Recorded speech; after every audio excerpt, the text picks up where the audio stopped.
আমার কথা কি আপনারা বুঝেন? আরো জোরে আমার দিকে তাকান। আমি আপনাদেরকে বলে বন্দি 557 সনের খবর, 557 খ্রিস্টাব্দে যে ঘটনা ঘটলো। আমি আপনাদেরকে আরেকটা গুরুত্বপূর্ণ মেসেজ দিচ্ছি। নবীর প্রেমিকেরা ঈমানকে মজবুত করার জন্য আল্লাহর হাবিবের সাথে বেয়াদবি করলে অ্যাকশন নেই কে? আরো জোরে কন্যা। বন্ধুরে আমার,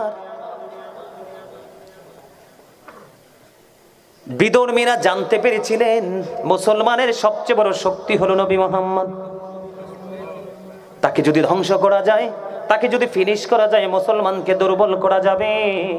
তাকে ধ্বংস করতে না পারলে মুসলমানকে দুর্বল করা সম্ভব নয়।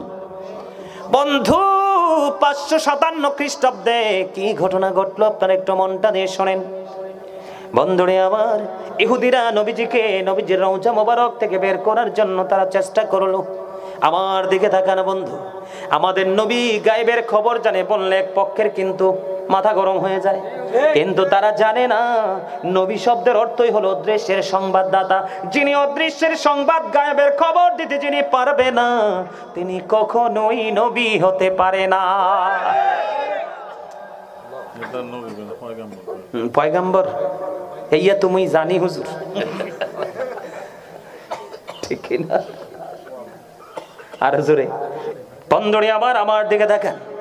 আমার নবীজি, আপনারা ইদানিং গেছেন নি? আমার দিকে তাকান, দয়া করে কথা বলবেন না। আপনারা যারা হজ করতে গেছেন নবীজি রওজা জিয়ারত করছেন নি? কথা কয় না। এহেন দাঁড়াইয়া সালাম দিলে কই বেদাত, আর হে নাকি বইসা সালাম দেয়। ওইখানে কোথায়? ওইখানে দি ফতুয়া দেন না বেদাত কি? আমি গুনাহগার নিজে চোখে দেখছি। যত বড় মোটা বেটাই হন, ঠান্ডা ব্যাখ্যা দিব ঠান্ডা করে। নবীজির কদমে যে দাঁড়াইয়ে দিতে হবে নবীজির কদমে সালামটা। তা আপনি যে বললেন আমি নবীকে ভালোবেসে দাঁড়াইলাম, সূরা ফাতিহার 9 নম্বর আয়াতে আল্লাহ কি বলছেন? ওয়াতুআযিরুহু ওয়াতুওয়াক্কিরুহু। আল্লাহ বলেছেন help him and respect him, তোমরা আমার হাবিবকে সাহায্য করো, সম্মান করো। তো আমি তো নবীকে ভালোবেসে দাঁড়াইছি, সম্মান করছি। তোমার ভালো না লাগে তুমি করো না, কিন্তু আমাকে বেদাতি বলে অ্যাঙ্কার করেছো। তুমি তো আমাকে বেদাতি বলনি, তুমি নবীর সাথে বেয়াদবি করেছো। সাবধান হয়ে কথা বলতে হবে। সম্বোধন কাকে করে বলো? রাসূলকে। সহজ জিনিস নয়। যে আল্লাহ নিজে হাবিবের প্রেমে পড়ে সব করলো, সেই হাবিবের শানে কথা বলতে সাবধান। বন্ধুরে আমার, হৃদয়ের জানালা খুলে সবাই শোনেন। খেলা দেখেন বন্ধু, প্রত্যেক দিন তারা দিনের বেলা বুজুর্গ সাজতো, আল্লাহর ওলি সাজতো, পীর সাহেব সাজতো। দিনে তারা ঘর থেকে বের হতো না। তোমরাও শুনে রেখো, কি হতো না? দিনের বেলা তারা ঘর থেকে বের হতো না। মানুষ মনে করত এর চেয়ে বড় সুফি পৃথিবীতে আর কেউ নেই। এতটাই বুজুর্গ লোকের সুরত ছিল। এখন আমাদের মাঝেও কিন্তু এরকম সুরত দাঁড়িয়ে আছে।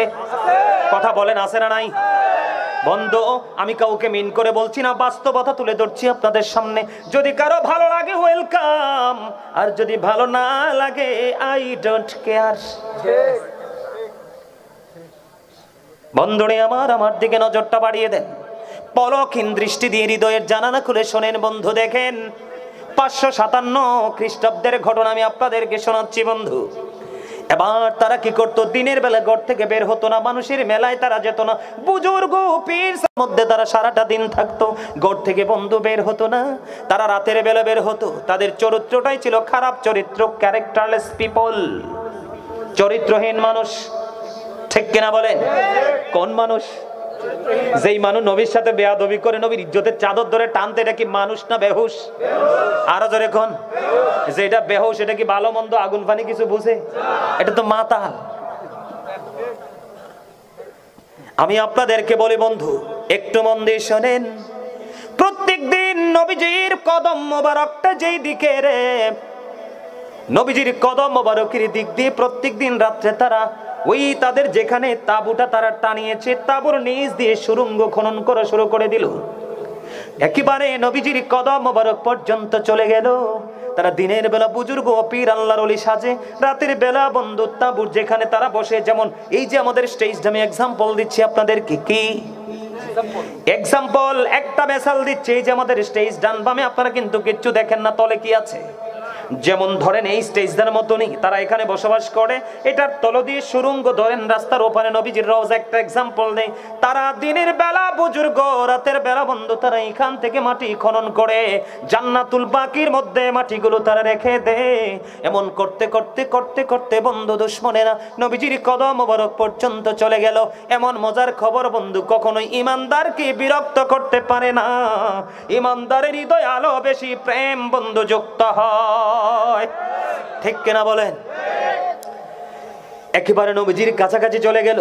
এবার বন্ধু নবীজি ঘুমের ঘরে সুলতান নুরউদ্দিন জঙ্গির ঘরে যাইয়া হাজির। কোথায়? সুলতান নুরউদ্দিন জঙ্গির ঘরে গিয়ে হাজির হয়ে গেল আমার নবী সুলতান নুরউদ্দিন জঙ্গি। একে একে 3 দিন পর্যন্ত সে ঘুমন্ত ঘুমের ঘরে দেখতে পাইলেন নবীজি সুলতান নুরউদ্দিন জঙ্গির ঘরে গিয়ে হাজির। রে সুলতান, ও সুলতান, ষড়যন্ত্রের শিকার আমি নবী মুহাম্মদ, তুমি সেখান থেকে উদ্ধার করতে হবে। এক এক করে 3 দিন পর্যন্ত সুলতান নুরউদ্দিন জঙ্গি স্বপ্নে দেখলেন 20 জন সৈন্য। কিতাব প্রমাণ করেছে বন্ধু কয়জন?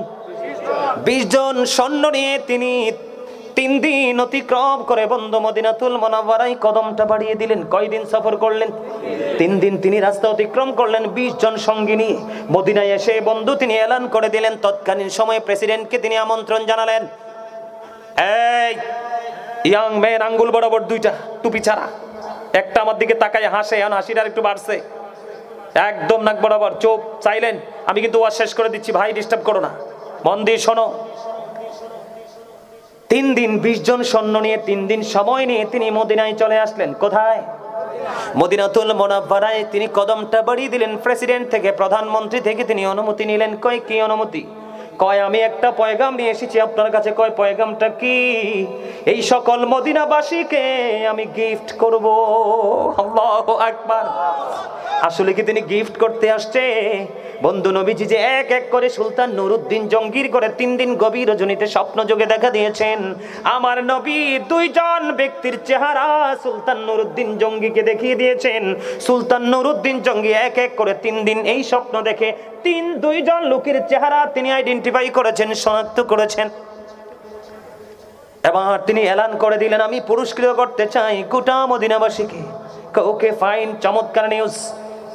এবার তিনি অনুমতি দিয়ে দিলেন। অনুমতি দিয়ে দেওয়ার পরে বন্ধু এবার তিনি পুরস্কার বিতরণী কাজ শুরু করে দিল। পুরস্কার বিতরণ করতে করতে করতে করতে করতে করতে বন্ধু তিনি সব মানুষকে পুরস্কার দিয়ে শেষ করে দিল। কিন্তু ওই যে নবীর কাল 2 দুশমন, তাদের চেহারা খুঁজে পায় না। সুলতান নুরউদ্দিন জঙ্গি টেনশনে পড়ে গেল। এবার তিনি প্রশ্ন করলেন যে তোমাদের মাঝে আমার পুরস্কার পাইনি এমন কোন লোক আছে কি? এবার বললেন, হ 2 জন লোক আছে নবীজির রওজা মোবারকের কাছে। ওরা অত্যন্ত বুজুর্গ, অত্যন্ত ভালো মানুষ, অত্যন্ত চরিত্রবান মানুষ। কয় তাই নাকি? কয় হ। সুলতান নুরউদ্দিন জঙ্গি বলে, তোমাদের চোখের সামনে সে মুমিন, আর আমার কাছে তারাই হলো নবীজির সবচেয়ে বড় দুশমন। এবার সুলতান নুরউদ্দিন জঙ্গি ডেকে ডেকে বললেন, তোমরা টেনশন করো না, আমাকে সঙ্গে নিয়ে চলো। ওই 2 জন মানুষ কোথায় অবস্থান করতেছে? এবার উপস্থিত মানুষগুলো দলবল নিয়ে সুলতান নুরউদ্দিন জঙ্গির স্পেশাল সিপাহী 20 জনকে নিয়ে চলে গেলেন নবীজি রওজা মোবারকের কাছে। নবীজি রওজা মোবারকের কাছে গিয়ে বন্ধু দেখতে পাইলেন সুন্দর চমৎকার তাবুটা নিয়ে রেখেছে। এবার বললেন, তোমরা বের হও। বের হওয়ার পরে ওরা বের হলো। বের হওয়ার পরে বলল, তোমাদের বিছানাটা সরাও। বিছানাটা সরানো হলো। বিছানার নিচে নজর দিয়ে চাইয়া দেখে 5 বন্ধ তক্তা বিছিয়ে রেখেছে।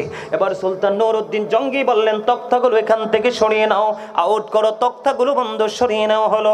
তক্তাগুলো যখন বন্ধু সরিয়ে নেওয়া হলো রে, তক্তাগুলো সরিয়ে নেওয়ার পরে চাইয়া দেখে রে, একেবারে এখান থেকে সুরঙ্গ খনন করতে করতে একেবারে নবীজির কদম মোবারক পর্যন্ত চলে গেছে। আজকে যদি রাতটা সময় পাইতো তারা নবীজিকে রওজা মোবারক থেকে বন্ধু বের করে ফেলতো। বন্ধু আমার গায়ের পশমগুলো শিউরে উঠেছে রে যখন এই আসামি 2টাকে শনাক্ত করল সুলতান নুরউদ্দিন জঙ্গি। বন্ধু ওই নবীজির কদমে সেজদার মতো করে মাথাটা ঠুকে ঠুকে বন্ধু কান্না করতে করতেছে, ইয়া রাসূলুল্লাহ, ইয়া হাবিবাল্লাহ, নবী গো, ও প্রাণের নবী, আমি সুলতান নুরউদ্দিন জঙ্গির যদি কোনো গুস্তাখি হয়ে থাকে, বেয়াদবি হয়ে থাকে, ক্ষমা করে দিয়েন গো। আমি আপনার সাথে কোনো গুস্তাখি করিনি গো নবী, আমি ক্ষমা চাই, আমাকে ক্ষমা করে দেন। বন্ধু নবীজির কদমে ধুকে ধুকে কান্না করতেছেন, দু চোখের পানি ঝরনার মতো পড়তেছে। ও বন্ধু, কেন পড়তেছে বন্ধু? আজকে নবীর দুশমনকে তিনি শনাক্ত করতে পেরেছেন। তখন এই দুইজনকে বন্ধু কি করলেন? এই দুইজনকে জনগণের সামনে ওপেনলি তিনি দিনের বেলা বন্ধু জিন্দা মানুষগুলোকে আগুন লাগিয়ে দিবালোকে দুজনকে ফুরিয়ে ফেললেন। আপনারা যারা এখন মদিনাতুল মুনাওয়ারায় যাবেন, যাওয়ার পরে নবীজির রওজা মুবারকের চারপাশে দেখবেন সীসা ডালা দেওয়াল। বন্ধু, এই সীসা ডালা দেওয়ালটা সুলতান নুরউদ্দিন জঙ্গি যখন দেখেছিলেন আমার নবীর সঙ্গে বন্ধু দুশমনি চলতেছে, বন্ধুরে আমার, তৎকালীন সময়ে নবীর রওজার চারপাশে বন্ধু সুলতান নুরউদ্দিন জঙ্গি সীসা ডালা দেওয়াল করে দিয়েছেন। পৃথিবীর কোনো অপশক্তি যেন আমার নবীকে গায়েল করতে না পারে। আওয়াজ তুলে বলুন না সুবহানাল্লাহ।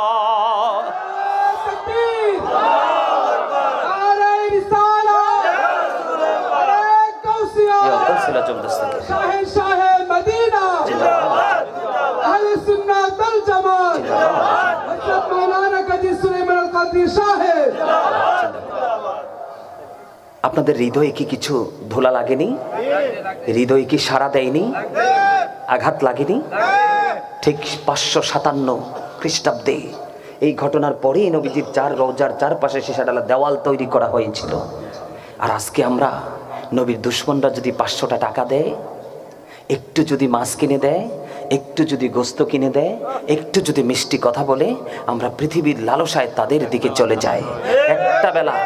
একটা বেলা খাবার যদি খাওয়ায়, আমাদের মিলাদকে বেদাত বলে, আবার সেই বাড়িতে খাবার দাওয়াত দিলে দলবল নিয়ে খায়। আমি যেই জায়গাটাকে দেখতেই পারি না, সেই জায়গাটাকে হৃদয় থেকে ঘৃণা করব। মুখে বলবো ভালোবাসি না, আবার সেই মুখ দিয়ে সুস্বাদু খাবারগুলো ভক্ষণ করব। এটাই হলো সবচেয়ে ভয়ের জায়গা। সম্মানিত উপস্থিতি, ফেরেশতারা কি দামি না? আরো জোরে বলেন, দামি না? আপনাদেরকে প্রশ্ন করা উচিত নয়, সাধারণ আম জনতাকে কোনো প্রশ্ন করার ইখতিয়ার আমরা আলেমদের নেই।